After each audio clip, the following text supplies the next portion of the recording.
Paz do Senhor, meus irmãos, tudo bem com vocês? Aqui quem vos fala é o pastor Josley, da Igreja de Deus Conjunto Primavera, e eu gostaria de ver com vocês essa noite uma mensagem que fala aos nossos corações, e eu creio que há de falar contigo também.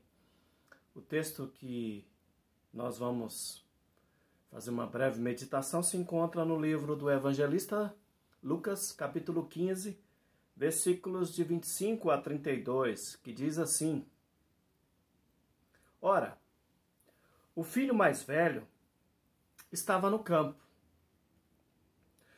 Quando voltava, ao aproximar-se da casa, ouviu a música e as danças. Chamou um dos empregados e perguntou o que era aquilo. E ele informou. O seu irmão voltou e, por tê-lo recuperado com saúde, o seu pai mandou matar um bezerro gordo. O filho mais velho se indignou e não queria entrar. Saindo, porém, o pai procurava convencê-lo a entrar.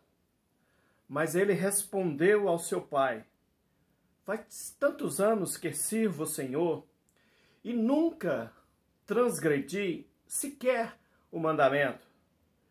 Mas o Senhor nunca me deu um cabrito para fazer uma festa com os meus amigos.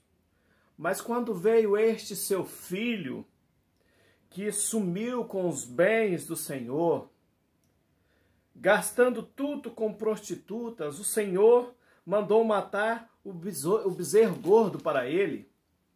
Então o pai lhe respondeu: Meu filho, você está sempre comigo. Tudo que eu tenho é seu. Mas era preciso festejar e alegrar-se, porque o seu irmão, que estava morto, reviveu, estava perdido e foi achado. O irmão do filho pródigo. Esse texto, meus irmãos, ele é interessante porque ele nos traz vários ensinamentos sobre o irmão do filho pródigo. Nós temos vários e vários sermões sobre o filho pródigo. Mas o irmão do filho pródigo, ele tem algumas peculiaridades que nos chamam bastante atenção. Enquanto o pai recebia o filho mais novo com toda alegria, com toda satisfação, o filho mais novo tinha ido embora. Diz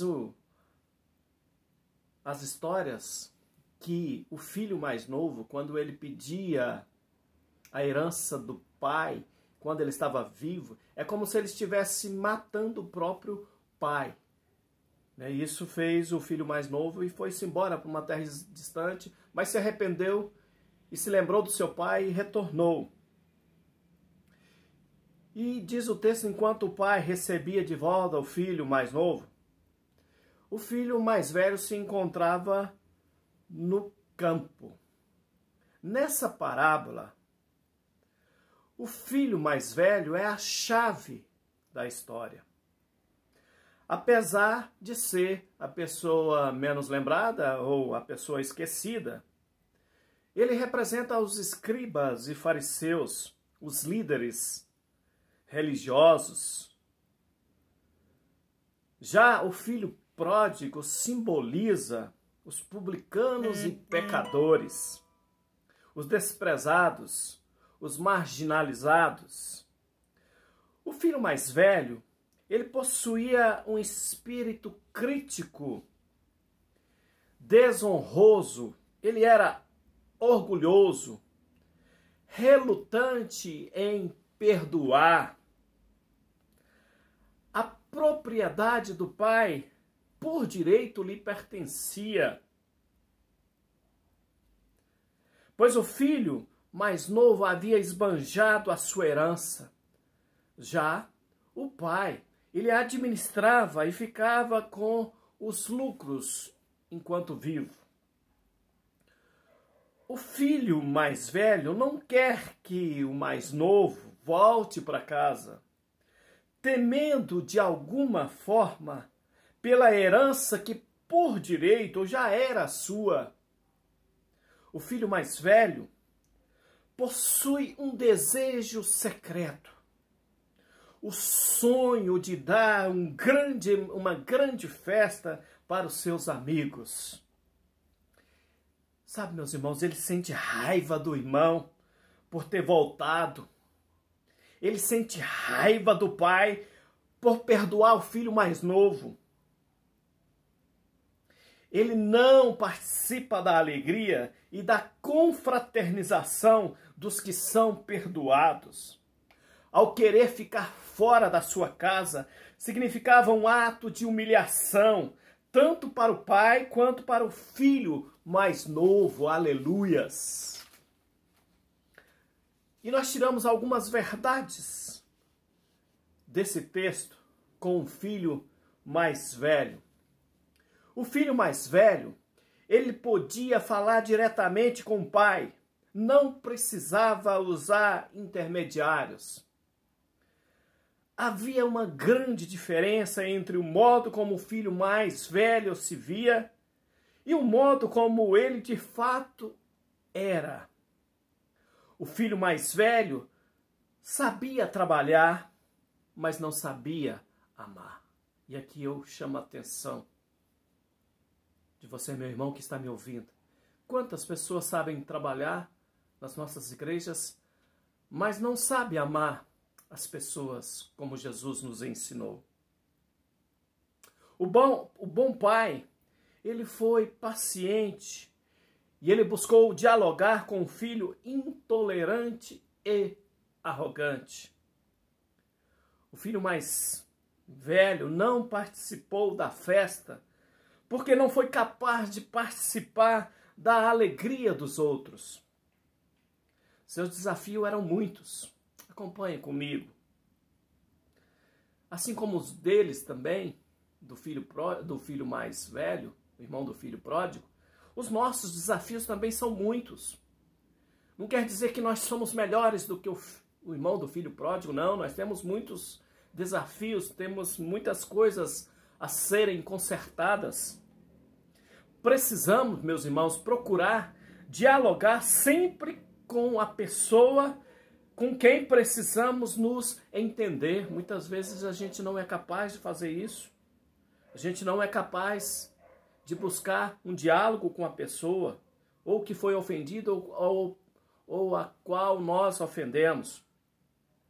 O diálogo sempre será a melhor forma de colocar os pontos nos i.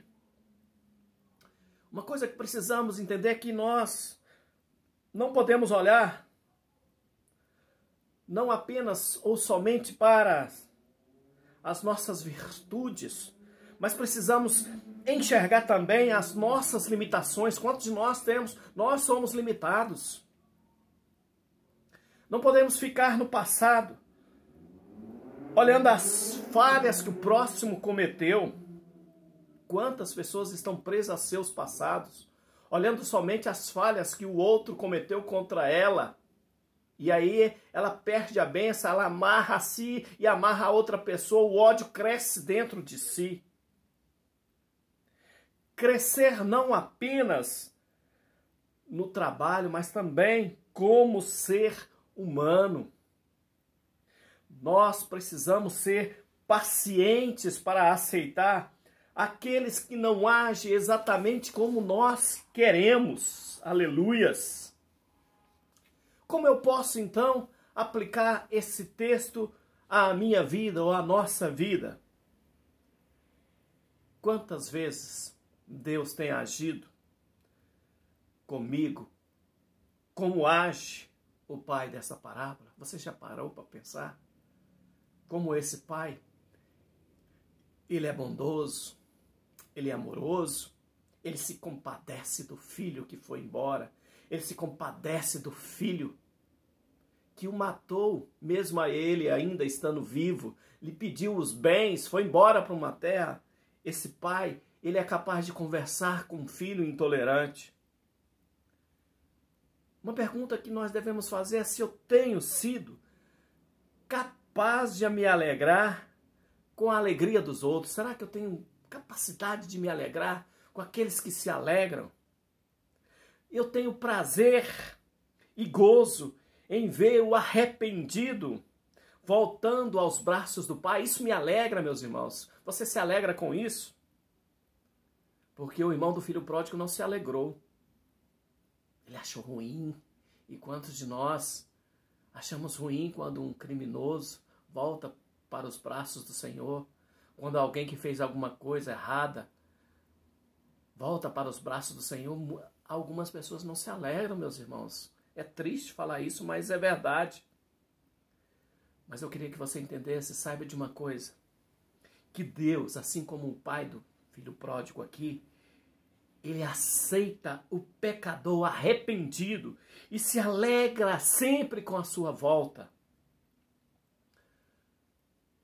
Eu aprendo que nós precisamos de amor e compreensão para participarmos da festa do irmão. Somente vivendo humildemente, enxergando quem somos, ajudando o errante e vivendo retamente diante do Pai. O que eu tenho aprendido é que Deus, Ele perdoa o rebelde que se arrepende dos seus pecados e busca o fingido, ou aquele que fugiu, que se rebelou contra o Pai. Deus dá várias e várias oportunidades para nós voltarmos aos seus braços, para nos arrependermos dos seus pecados. Sabe, diante de tudo isso que nós estamos falando, eu entendo que tanto o filho mais novo quanto o filho mais velho precisam do amor do Pai. E eu entendo que tanto eu quanto você que está me ouvindo necessitamos do amor do Pai, porque nós temos falhas, nós temos erros. Tanto um como o outro precisam aprender a voltar para os braços do Pai, assim como fez o filho pródigo. Nós precisamos voltar aos braços do Pai. E precisamos ainda, meus irmãos, perdoar e amar aqueles que erraram e estão de volta para os braços do Pai. Aleluias! É um sermão, é uma breve meditação que nós estamos falando com você nesta noite, refletindo sobre o irmão do filho pródigo, que pode ser eu, que pode ser você, que me ouve nesta noite, e que precisamos realmente voltar aos braços do Pai com uma certa urgência. Amém, meus irmãos? Vamos orar, vamos pedir a Deus que esteja nos abençoando nesta noite, que seja uma noite que possamos refletir no amor do Pai por nós. Pai, obrigado pelo Senhor sempre estar de braços abertos para nos receber. Perdoa os nossos pecados, perdoa as nossas faltas, perdoa os nossos erros.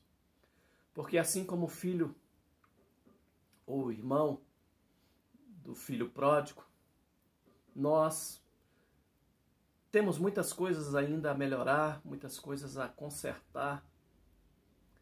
E nós somos falhos e necessitamos do seu perdão e do seu amor. Perdoa, Senhor Jesus, a cada um de nós nessa noite. Obrigado, Senhor. Obrigado por nos amar incondicionalmente. Obrigado por nos proteger, por nos guardar e nos livrar de todos os males e perigos. Eu oro com meu irmão e com a minha irmã nesta noite, rogando as suas infinitas bênçãos sobre a vida deles. Visita eles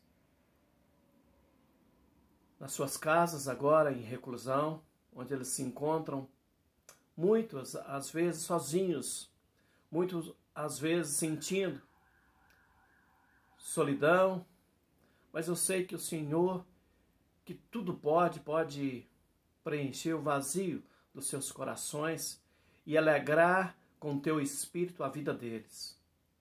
Obrigado, Senhor, por me amar. Obrigado por amar a vida do meu irmão. Abençoe as nossas vidas. Esta é a oração que nós fazemos em nome do Senhor Jesus Cristo.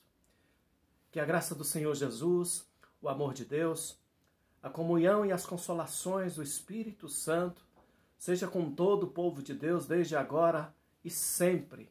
Fiquem com Deus, que o Senhor nos permita uma outra oportunidade de meditarmos na sua palavra. Em nome do Senhor Jesus.